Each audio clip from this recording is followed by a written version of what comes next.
On a tous cette habitude de penser que notre planète, on la connaît par cœur, pas vrai? On s'imagine qu'avec nos satellites ultra puissants et nos capteurs perfectionnés, la Terre n'a absolument plus aucun secret pour nous. Eh bien, c'est une illusion complète. Bienvenue dans cette nouvelle exploration. Aujourd'hui, on va se pencher sur des lieux bien précis qui défient totalement la logique. Des endroits où le grand manuel des règles de la physique a tout simplement été pris, froissé et jeté à la poubelle. Alors, notre monde est-il vraiment compris? La réponse, d'un point de vue purement factuel et scientifique, c'est non. Il existe ce qu'on appelle des zones d'ombre. Et quand je dis zones d'ombre, je parle de vrais espaces géographiques où les lois de la physique s'effondrent d'un coup, où la matière change de nature, où le temps lui-même décide de ne plus tourner rond. Attention, on ne parle pas de légendes urbaines ici. Ce sont des anomalies géographiques archi-documentées qui rendent les chercheurs complètement fous depuis des dizaines d'années. Préparez-vous, parce qu'on amorce une sacrée descente dans l'inconnu. On commence direct avec la zone de silence, en plein désert de Mapimi, au Mexique. Visuellement, c'est un paysage super aride et hostile, mais l'invisible, c'est une toute autre histoire. Les lois de l'électromagnétisme de base n'y existent plus. C'est simple, vous y mettez les pieds et bam, les signaux radio meurent sur le coup. Les boussoles partent complètement en vrille et tournent sans aucun sens. Et oubliez le GPS, il y a 0 réception satellite. Les géologues ont mesuré une concentration magnétique tellement anormale sur place que ça agit comme une éponge géante qui absorbe littéralement les ondes. Pour vous donner une idée clinique du phénomène, en 1970, une fusée de la NASA a carrément dévié de sa trajectoire de vol ultra calculée pour venir s'écraser exactement là, comme aspirée par un aimant colossal. Ce qui nous amène à une question qui mêle l'exploration pure et, franchement, un peu d'émerveillement.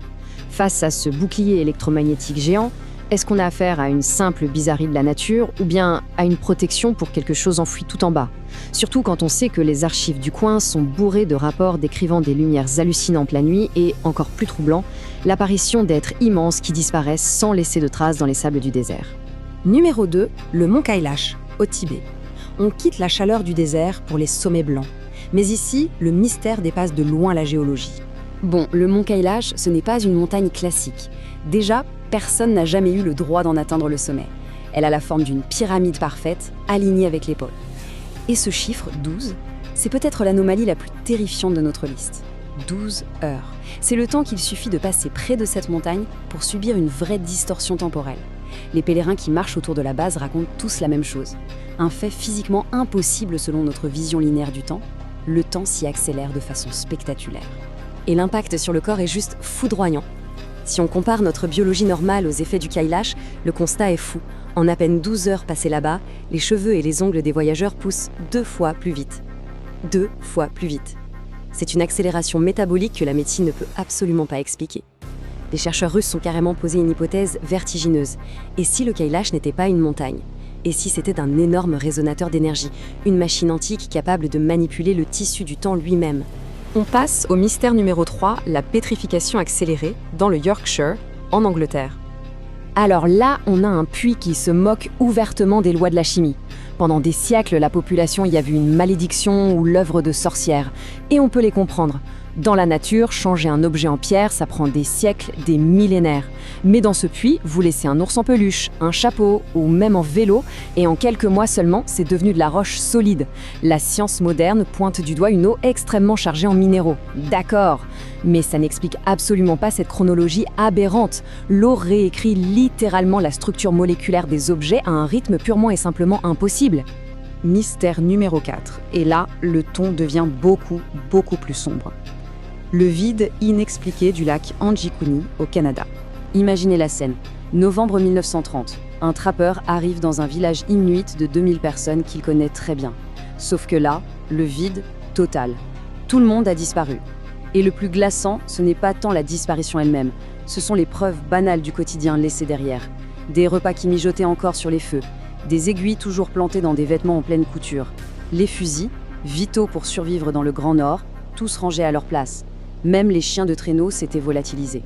C'est comme si la vie avait fait pause en plein milieu d'une phrase. Mais l'horreur absolue, le détail qui glace le sang, le trappeur le découvre en allant voir le cimetière. Je cite, « Les tombes ont été vidées. Les corps ont disparu de la terre gelée comme du béton. » Vous vous rendez compte? Le sol était littéralement gelé. Pour creuser là-dedans, il aurait fallu des outils lourds, des jours de travail acharné. Et pourtant, la terre n'était même pas remuée. Les corps des ancêtres évaporés. Tout comme les 2000 âmes vivantes du village. c'est l'impossibilité ultime. Toute une population qui s'évapore dans les airs, pulvérisant à l'instant la moindre de nos certitudes sur la réalité physique. Et on termine avec notre 5e et dernière zone d'ombre, l'artefact abyssal de la mer Baltique. Tout au fond de ces eaux troubles repose un objet gigantesque de 60 mètres de diamètre. Avec sa forme circulaire, franchement, il ressemble étrangement au Faucon Millenium posé au fond de l'eau. Normalement, avec une roche sous-marine naturelle, on verrait des courbes aléatoires, une érosion standard, des matériaux communs. Sauf que là, les découvertes réelles montrent tout l'inverse. Des angles droits parfaits, des structures qui évoquent de grands escaliers, d'immenses traces de brûlures thermiques et des métaux qui n'existent tout simplement pas à l'état naturel sur notre Terre. Et cliniquement parlant, ça va beaucoup plus loin que la simple métallurgie. 200 mètres. Retenez ce chiffre. C'est le rayon exact autour de cet objet où se produit un phénomène électromagnétique fulgurant. Dès qu'une équipe de plongée franchit cette ligne invisible des 200 mètres, paf, l'intégralité de leurs appareils électroniques, des caméras au système de survie, s'éteint instantanément. Dès qu'ils reculent au-delà de ce périmètre, tout se rallume.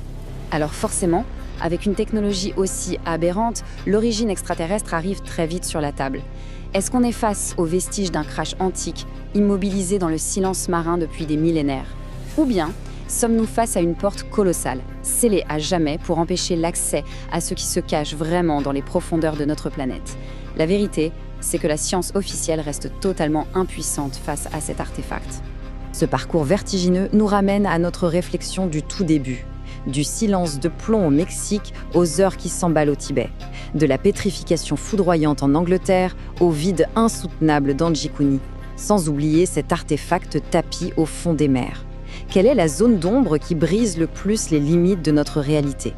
Face à de telles évidences, c'est plutôt sain de commencer à douter de la solidité du monde qui nous entoure. On pensait notre monde bien sagement cartographié. C'est tout le contraire. La réalité dépasse toujours et de très très loin la fiction. D'ailleurs, si l'occasion se présentait, là, tout de suite, lequel de ces lieux oseriez-vous visiter en personne? On se retrouve dans les commentaires pour en débattre. J'ai hâte de lire tout ça. Et si vous voulez continuer à décortiquer ces mystères avec nous, abonnez-vous à ces analyses visuelles. C'est le meilleur moyen de repousser les frontières de la connaissance. Restez toujours curieux et à très vite.